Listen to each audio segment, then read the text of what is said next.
vitatu katika maisha yangu. Cha kwanza, upendo kwa wananchi wangu, kwa watu wangu na kwa watu ambao tunakutana nao kila siku na tunafanya nao kazi kila siku. Mimi niwaambieni tu ukweli, mimi ni mbinafsi sana. Kwa mtu ambaye sio wa eneo langu. Kwa mfano nakusikia kuna mtu anatoka sehemu nyingine anakuja kuwaibia mashine watu wa eneo langu. Yaani natamani hiyo doria na mimi ni wewe.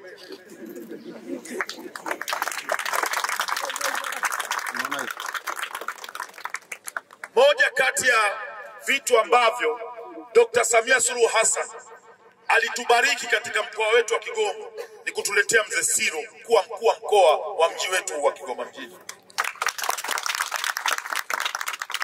Na nitawaambia kwa sababu gani. Moja, ujasiri alionao mzee. Huyu hivi tunampa kazi ya kupambana na majangili ya kwenye ziwa peke yake, na alikuwa na kazi ya kupambana na majangili katika nchi nzima. Yaani wakati nyewe mnalia Kigoma, kuna mtu mwingine analia Bukoba, kuna mtu mwingine analia Mtwara, kuna mtu mwingine Mara, kote alikuwa anaweza kupambana nao. Kwa naamini kwa hili la Kigoma mjini kwako Mzee Siro ni biskuti ambayo wanatakiwa ibadilishe, sio mfupa huu. Tunamshukuru sana Dr. Samia Suluhu Hassan kwa kutuletea jembe. Na mimi niseme ukweli,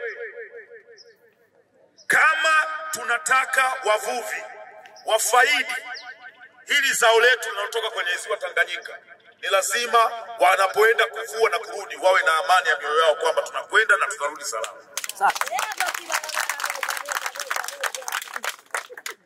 Moja kati ya plani ambazo niko nazo mimi, mzee wangu Mzee Siro, ni kushirikiana na serikali yangu ya Dr. Samia Suluhu Hassan kuhakikisha tunapata mashine. Hao wamezoea kukopeshwa. Mimi naenda kutafuta mashine za bure kwa ajili ya kuwapa watu.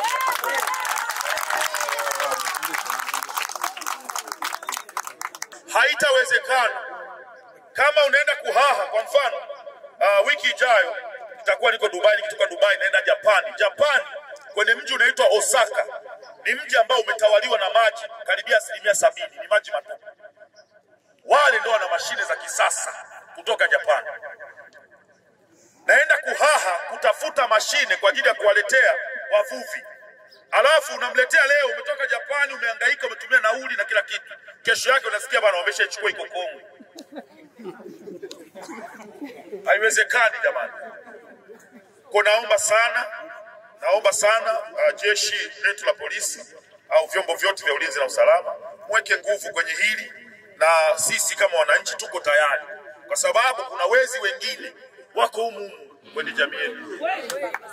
Kwa hiyo cha msingi na cha muhimu, wakati jeshi la polisi au vyombo vya ulinzi na usalama vinafanya kazi yake, lazima wananchi pia mshirikiane kwa pamoja kwa kuwaonyesha watu ambao aidha wanashiriki moja kwa moja au wanashirikiana.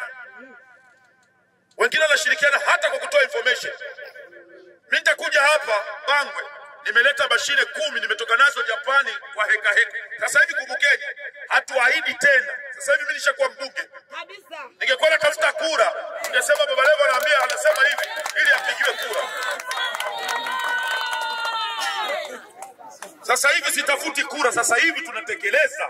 Kilichobakia sisi mmetupa kazi, mmeeleza kero, na niwahakikishie majeshi yenu sio mabaya sana. Na kama ni mapungufu ni baadhi ya wachache, lakini wahakikishie kwamba kuanzia leo ambao nimekanyaga hapa, tunakokwenda wenyewe mtajua kwamba serikali yenu haina mchezo na hayo. Lakini naomba tuache namba za simu.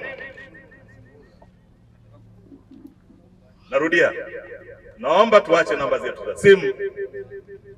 Na kama unajua kuna jambazi yeyote waziwani, bila kumuonea, kama alivyosema Mheshimiwa mbunge, na tukafanikiwa kukamata hizo boti, una milioni yako moja, unakuja ofisini kwa milioni moja. Ambaye ana kielelezo ameiba, ukimkamata na hiyo kitu, wewe una milioni moja kutoka kwangu. Makofi kwenye hiyo. Mheshimiwa mbunge, kwanza nikushukuru sana kwa kujali. Maka hii forum haikuwa ya kwako, lakini kwa sababu ya utii na kwa sababu unapenda watu wako na nchi yako umekuja baada ya kusikia nimekuja huku. Kwa hiyo wananchi, mnaweza kuona viongozi hawa mliowapigania wanavyojali wananchi wao na nchi yao. Mtu mwingine alivyotia na shati ili akija kukanyaga udongo wa nini, lakini amejali na lengo ni kujenga, na lengo ni kuhakikisha kwamba wananchi wetu tunaishi kwa amani na utulivu. Niwahakikishie na ondolee hofu, tumekuja kuhakikisha kwamba mambo yanakwenda kama Mheshimiwa Rais na Dr. Samia Suluhu Hassan alivyotuelekeza. Baada ya kusema hayo, niwashukuru sana. Sasa ni kazi tu, tunaenda kujipanga kuhakikisha kwamba mnaendelea kuishi kwa amani na utulivu. Asanteni sana. Namba yangu 0754. Wengine amwandiki. Kuna wengine hata mume wako akupiga kibao, wewe nipigie simu. Mwaka unyanyasaji hatutaki. Jamhuri ya Muungano wa Tanzania. Hata akikupiga kofi wewe niambie Kamanda Siro, huyu mtu kanipiga kofi, nitamwambia si utaratibu.